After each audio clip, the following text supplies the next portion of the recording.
E durante os dias de jogos do Brasil na Copa, a Prefeitura de Taubaté vai funcionar em horários reduzidos. A repórter Carolina Silva explica melhor como vai ser.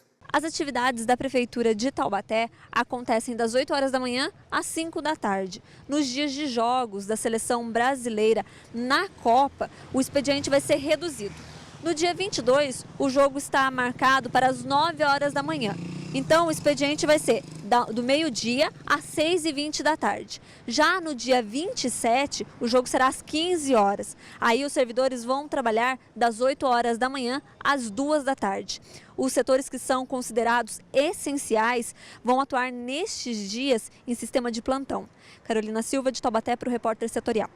O verde e o amarelo já começam a aparecer nas ruas. É a decoração da Copa do Mundo, que chega desta vez de maneira mais lenta. Há poucos dias da abertura da Copa, ainda são poucos os estabelecimentos e ruas que estão decorados com as cores da seleção brasileira. Este posto é uma exceção. Faz 3 semanas que está com esse visual. Então vamos torcer e animar para que o Brasil conquiste mais uma alegria para o povo aí. Essas duas jovens amigas são vizinhas. A dona Vera, de 74 anos, e a dona Zelita, de 71. Elas já estão em clima de Copa e lembram com carinho das decorações anteriores. A gente via pessoas enfeitando a rua, pintando. Daí um dia eu saí aqui e eu com a minha vizinha, que ela é ótima, animada. E nós combinamos de começar a pintar também. Nós somos patriotas, as poucas que existem ainda, porque hoje eu acho que os adolescentes, não todos, não vou também generalizar tudo, né? Parece que não ligam muito, né? Não tem mais aquele amor à pátria, aquele respeito. E isso está dentro de mim. Eu me emociono. Isso aí. Resolvemos pintar. Tem um amigo nosso que gosta de desenhar, ele vinha aqui, desenhava pra gente e a gente pintava, e assim foi. Mas essa pintura no chão, o meio-fio pintado de verde e amarelo, as bandeirinhas amarradas em postes, completam a decoração e dão um colorido na rua. Foram elas próprias que fizeram. Compramos a tinta, dividimos, é isso. Além do futebol, uma outra paixão surge de 4 em 4 anos. As figurinhas da Copa do Mundo unem gerações. Pessoas de todas as idades se juntam para colecionar. É o caso da família Santos. Iniciamos em 2014, né? O Anthony tinha 6 anos, acho que começou já a gostar de futebol, a gente não assistia antes. E pegamos o gosto, colecionávamos antes de outros tipos de álbuns, e aí ele viu os coleguinhas da escola iniciando e também se interessou.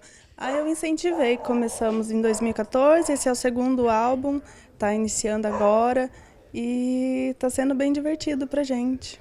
Questionado sobre um palpite, o colecionador revelou que acredita nessa seleção. Ô Anthony, você quer ver o Brasil jogar com quem e qual vai ser o placar? Com a Alemanha e 3-1 para o Brasil, né? O economista explica que para completar todos os espaços vazios do livro, é necessário um investimento financeiro que nem todo mundo consegue fazer. Já que ao todo são 682 figurinhas colecionáveis, entre escudos de seleções, imagens dos jogadores atuais e do passado. De acordo com cálculos feitos por ele, se você conseguir completar o álbum sem nenhuma repetição nas figurinhas, o valor é de R$ 273. Então, se você comprasse as figurinhas, né, e você comprasse somente as 682, então aí você teria um custo aí um pouco menor, né? Mas o problema todo é esse. O problema são que as figurinhas vêm em duplicatas. Então você não consegue formar o álbum, né? Você vai ter que comprar uma quantidade muito grande de figurinhas para poder atingir aquelas 682. Então isso aí pode chegar a R$ 1.600, você pode ter, se você fizer sozinho, né? Fazendo sozinho, realmente comprando as figurinhas sozinho, você vai gastar R$ 1.600 para poder, né? E vai sobrar uma porção que são duplicados. O economista dá algumas dicas para que o colecionador consiga completar o álbum. primeira coisa que é importante, né, a gente colocar, que é um custo, é uma despesa que você tem. Primeira coisa, você pode, eu acho que é interessante, eu sei que é uma coisa legal até para as crianças, isso aí pode se tornar inclusive um vício, tem gente que é viciada nisso. Mas tá bom, é muito legal isso aí, né? É um lazer, tá ótimo. Você tem dinheiro para esse lazer? Porque o lazer faz parte da nossa vida, tem que ter. Então compra. Agora, se não tiver, não vai sacrificar, não vai se endividar por causa disso. Acho que isso é a primeira coisa, tá certo? E a segunda é você estar em contato com as pessoas. Então, quanto mais pessoas outras pessoas que também fazem essa coleção, né? Então, quanto mais pessoas você tiver, o custo vai diminuindo, né? Acho que é legal quem pode fazer, agora ninguém vai se endividar por causa disso. A gente acompanha agora a primeira parte da entrevista de hoje.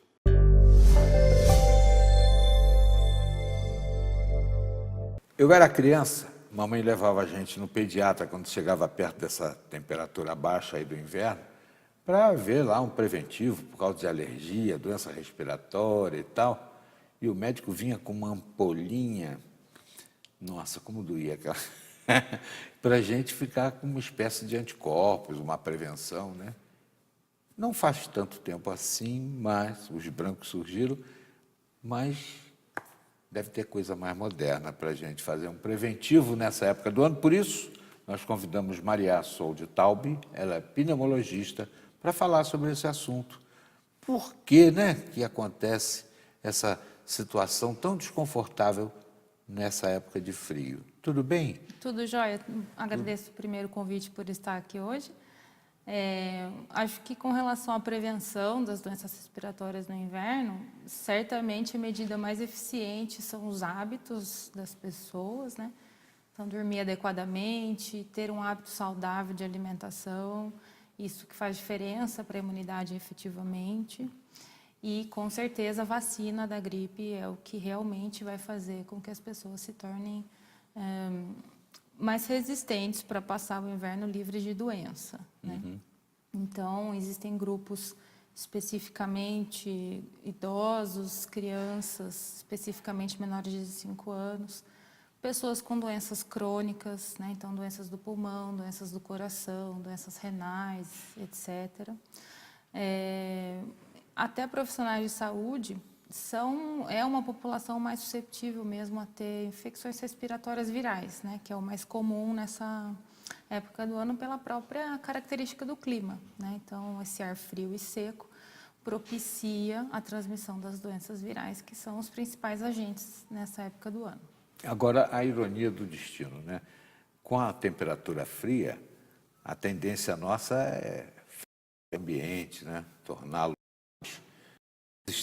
entrada do frio. Eu não sei, você que é profissional, pode dar uma formação de fungo, né?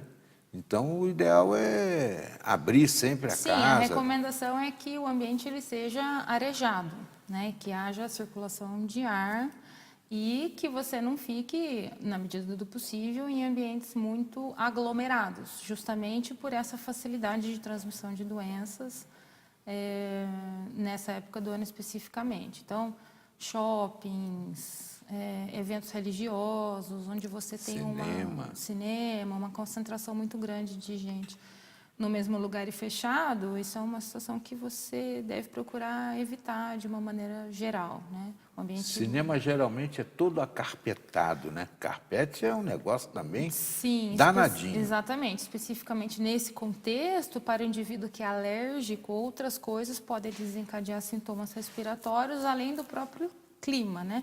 Então, além dessa nossa conversa sobre as infecções virais e o clima, tem aí o papel dos ácaros e dos fungos, que podem servir como um fator de piora no indivíduo que tem alergia respiratória. Agora, Maria, eu vejo algumas situações em que as pessoas têm que procurar um alergista, né, por causa desses problemas respiratórios que se agravam nessa época do ano em que o frio toma conta.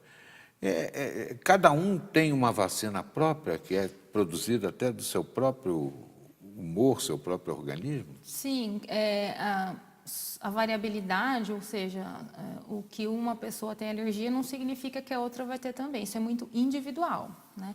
Esse trabalho junto com o profissional da alergologia, que é a especialidade médica que a gente tem, que acompanha especificamente os quadros alérgicos, traz bastante resposta e principalmente orientações comportamentais para situações específicas no contexto alérgico, né?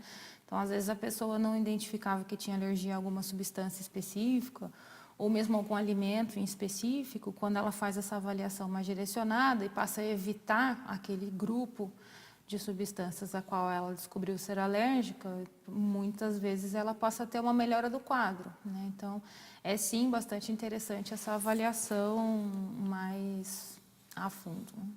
Decoração da casa, né? É um outro aspecto que eu acho que é importante a gente abordar. Sim. Quarto de criança, aí bota aqueles bichinhos lindos de pelúcia, né? E não se toca que a criança vai desenvolver algum processo alérgico em função disso. Quando o indivíduo tem alergia, uma das primeiras coisas a serem feitas, antes de usar remédio, inclusive, é higiene, o controle do ambiente, né? Aquele quarto, aquela casa tem que ser segura para aquela criança ou aquela pessoa com alergia. Então, evitar acumular muitos objetos no quarto que a criança dorme, isso inclui as pelúcias, mas também cortinas, travesseiros, almofadas em excesso, tapete, carpete, ou seja, quanto menos coisa disposta em superfícies tiver naquele cômodo, menos vai acumular poeira doméstica, menos vai acumular ácaro e, consequentemente, aquele indivíduo não vai ter mais um fator para desencadear suas crises de alergia. E se a criança gostar também de um gatinho e de um cachorrinho vivos? A gente sabe que existe um envolvimento emocional com animaizinhos domésticos, né? Em algumas famílias é especialmente difícil a gente passar recomendação para não ter o animal doméstico, mas a gente sabe que pelo de animal é bastante alergênico, né? Tem bastante antígeno que pode desencadear alergia. Então, se puder não ter, é melhor, mas se tiver, que aquele animal não fique no quarto de dormir especificamente, porque o pelo cai naquele cômodo e aí, mesmo o animal não estando lá à noite, por exemplo, aquele pelo está lá, né? E a criança vai dormir ou a pessoa vai dormir e pode ter crise por conta do contato com aquilo, né? Alô papai, alô mamãe, vocês que estão aí assistindo, vou falar sobre uma coisa muito séria. Cigarrinho. Cigarro também não presta no ambiente fechado, tanto no trabalho quanto em casa. Bom, penso eu, vou tirar a dúvida com a Maria já, hein?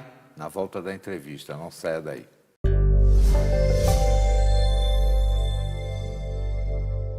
Depois do intervalo, você confere. Brasil ocupa o segundo lugar no ranking mundial de casos de hanseníase. O repórter setorial volta em instantes.